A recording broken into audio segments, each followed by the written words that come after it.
Buenos días, estudiantes. Este es el repaso para el quiz de Ciencias Sociales. Nos vemos en Zoom. Feliz día. ¿Están viendo Matarife? Yo creo que no están viendo Matarife porque no creo que sea de su interés. ¿Cómo no va a ser del interés si es toda una novedad? Cuando hablan de Matarife, pues están hablando de la situación de Álvaro Uribe Vélez, la cual es una situación digna de entenderla y de conocerla. No importa si usted tiene, no importa las ideas políticas que usted vaya perfilando, igual eso hace parte de su formación intelectual. Conocer qué pasó está bien. Lo que pasa es que son documentos que hay que aprender a discernir, hay que aprender a interpretar y hay que aprender a conocer. Una de las situaciones que se viene presentando es de que pues, cualquiera tiene derecho a expresarse libremente. Hay muchísima gente que tiene pruebas en contra de él y pues simplemente se ha logrado hacer algo donde pues afortunadamente ha logrado nuevamente elevar una popularidad que ha estado perdiendo. Bueno, entonces voy a comentarles un artículo de Paloma Valencia. Paloma Valencia dice que va al Comité de Paz, que es una pedrada al acuerdo, es al acuerdo de paz que se logró firmar con las FARC. Y vamos a leer algunos apartes de este artículo. Dice: el pasado 5 de junio se conoció quiénes son los nuevos integrantes del Comité Nacional de Paz para el periodo 2020-2021. Allí, y como representantes del Estado, aparecían nombres como el de Wilmar Ancísar Triana, alcalde de Chiquinquirá, Mauricio Medina Castro, diputado de la Asamblea del Cauca, y la senadora del Partido del Centro Democrático, Paloma Valencia, en quien están puestos la mayoría de los cuestionamientos, pues pareciera, según los fines del comité, que su papel dentro de este organismo no es muy claro. Recuerden que el Centro Democrático no estuvo de acuerdo con las expectativas de paz con las FARC, tampoco estuvo de acuerdo con el plebiscito para la paz, tanto que pues proclamaban el no y no el sí, y una serie de situaciones frente a esta situación del acuerdo de paz. Y resulta que frente a las críticas que le están haciendo, ¿cuáles son? Dice, bueno, ¿y por qué se conforma esa Comisión Nacional de Paz? Es propender por el logro del mantenimiento de la paz, generar una cultura de la reconciliación, tolerancia, convivencia y no estigmatización, y facilitar la colaboración armónica de las entidades y órganos del Estado, otorgando prioridad a las alternativas políticas de negociación del conflicto armado interno en orden a alcanzar relaciones sociales que aseguren una paz integral y permanente. Cuando hablamos de paz no la podemos entender dentro del sentido categórico y absoluto. Es más bien un cese de hostilidades, es más bien como determinar que esa violencia que empezó a existir después del asesinato de Jorge Eliezer Gaitán, o esa violencia política que empezó a existir por esos colores de liberales y conservadores, en este momento empieza a desaparecer. Mire que en este caso de las FARC pues nace con el guerrillero más viejo del mundo, pues falleció tiro fijo, y la gran diferencia que existe con las FARC, con el M-19, con el ELN, con el EPL, es que las FARC es una guerrilla rural. Ellos solamente buscaban los acuerdos de paz, su lucha era por la tenencia de la tierra. Tiro fijo lo decía: la tierra es para el que la quiera trabajar, porque es que la cuestión de la propiedad ha hecho que los campesinos tengan desventajas para poderla trabajar. Mire que cuando se habla de esta tenencia de la tierra, y las víctimas del desplazamiento forzado son testigos de todas estas situaciones, porque cuando fueron desplazados de esos territorios y quisieron volver, las tierras ya no eran de ellos, estaban ocupadas ya por otras personas, y era muy difícil demostrar que eran propiedades de estas personas, porque pues no había ese contrato, no había esa parte contractual que desde Juan Jacobo Rousseau existe, que se llama el contrato social, de estipular que existe la propiedad privada a través de un contrato. Eso no lo tenían estos campesinos, algunos sí, pero algunos de ellos fueron engañados antes de adquirir esos territorios. Existen organizaciones no gubernamentales que se encargan de buscar esos recursos para que estos campesinos puedan tener algo que se llama la restitución de tierras. Aún así, el tratado de paz con las FARC habla de esa asignación de tierras para los campesinos. Eso se habla de esas reformas rurales. Bueno, pero ¿qué es lo problemático de este nombramiento de Paloma Valencia?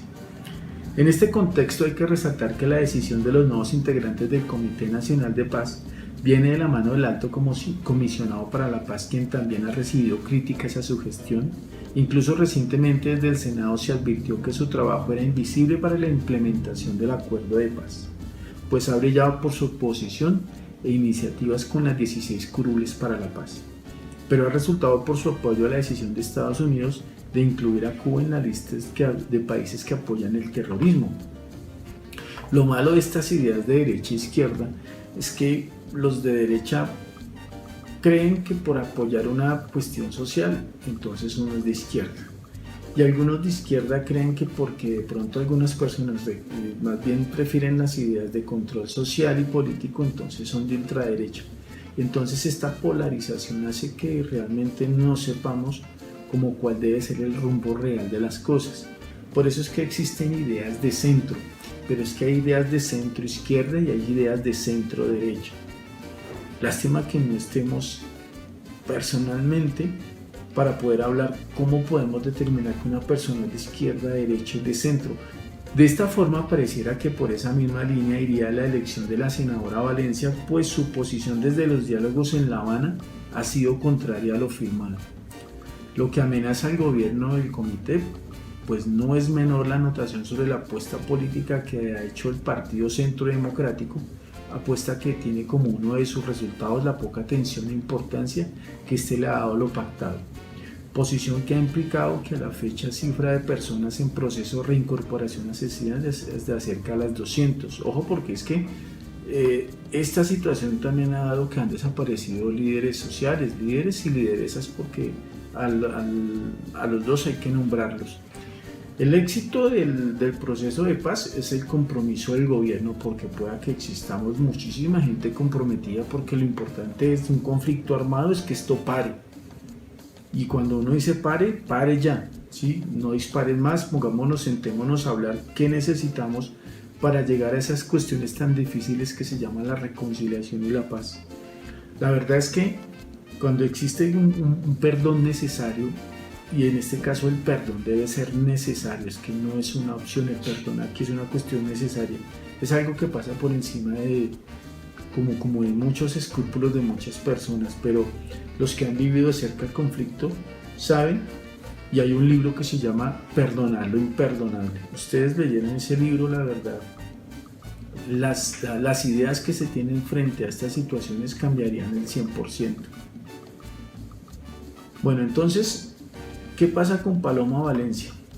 Fue una de las caras más visibles dentro de las esferas políticas que hizo una clara campaña por el no en el plebiscito, ya les había dicho, incluso ha seguido utilizando este discurso para deslegitimar lo acordado y legitimar el abandono del gobierno nacional con la implementación. En nombre de eso, su mayor oposición ha sido a la de la JEP. Valencia, desde la implementación de la justicia especial, ha pasado proyectos que para que ésta tenga un papel diferente dentro de la salida negociada. La JEP ha estado trabajando, tanto así que pues ha llevado militares, han contado que ha sucedido, y es que lo importante de la JEP, y es algo que la gente quiere, a veces no es que se encarcele a las personas que cometieron el delito, sino que diga la verdad. Hay gente que le interesa saber por qué lo desaparecieron y dónde está, porque le queremos dar cristiana sepultura. Mucha gente se conforma con eso y otros pues se conforman, no se quieren conformar con eso, sino que simplemente es que paguen cárcel. Otros quieren justicia, verdad y reparación, pero no repetición. Que haya una labor social con tal de reparar las víctimas a las que ellos le ocasionaron tantos daños. Fueron 50 años de muchísimos problemas, 50 años de muchísimos daños. ¿Por qué no pararon esto cuando recién inició? Esto es como el acné, usted se molesta un granito y se le llena la cara. Más bien cuando aparece el primer granito hay que buscar la manera de que no salga otro. pero el gobierno nunca tuvo esa voluntad política, social, económica de buscar una alternativa con estos grupos armados, con esta violencia política que nació con el asesinato de Jorge Eliezer Gaitán.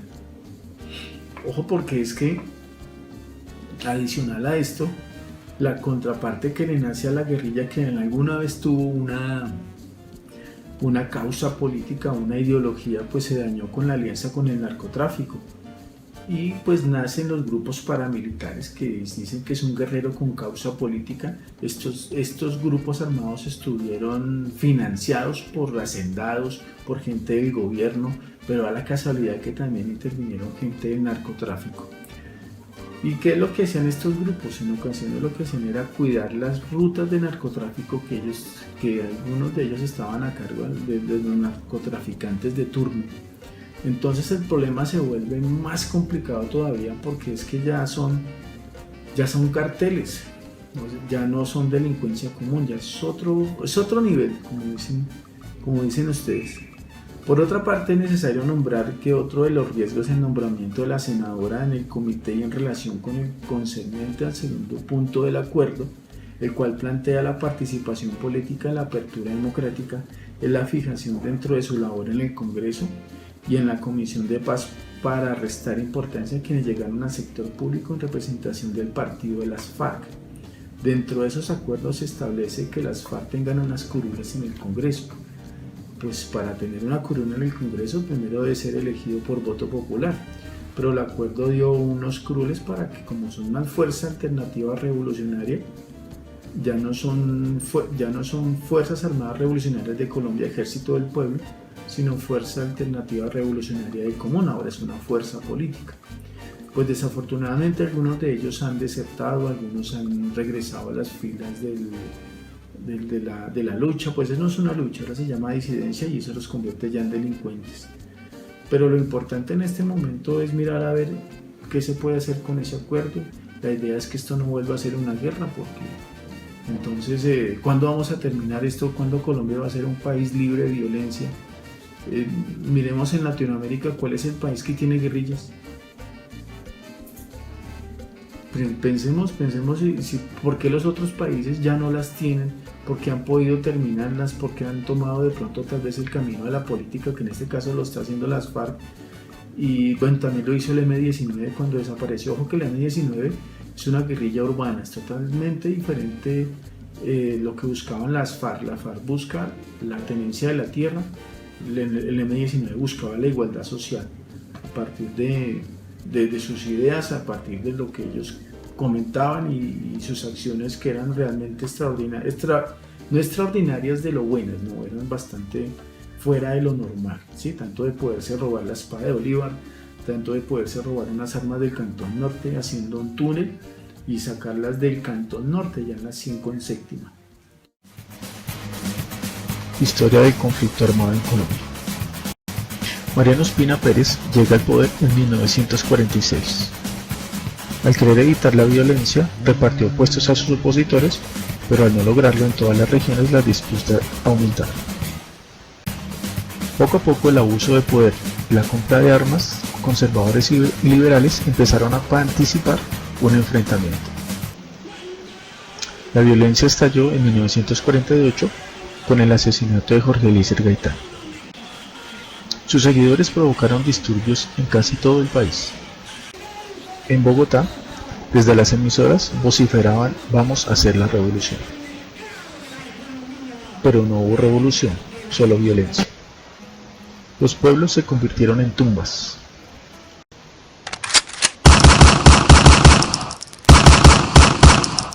Se formaron ejércitos conservadores y guerrillas liberales que desplazaban a las familias de sus tierras.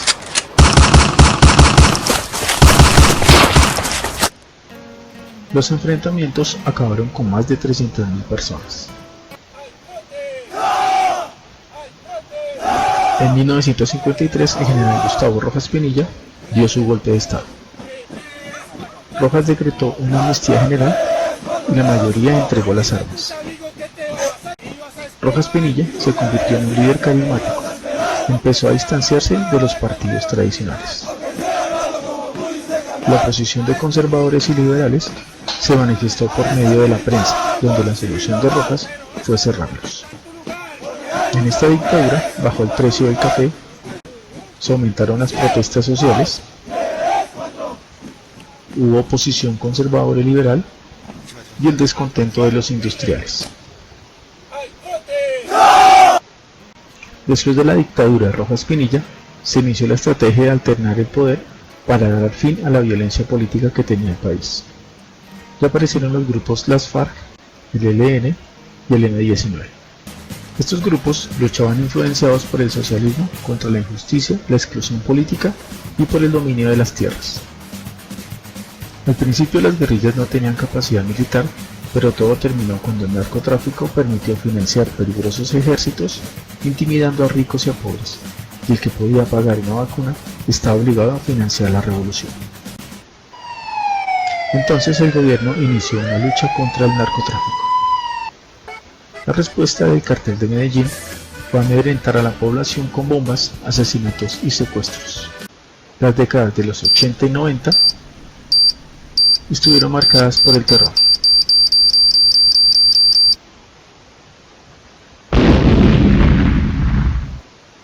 Todo empezó a cambiar cuando el Estado ganó terreno con el Plan Colombia y una intención decidida a recuperar el terreno perdido. Los paramilitares se desmovilizaron y las FARC, después de los duros golpes dados por los gobiernos, iniciaron un proceso de paz.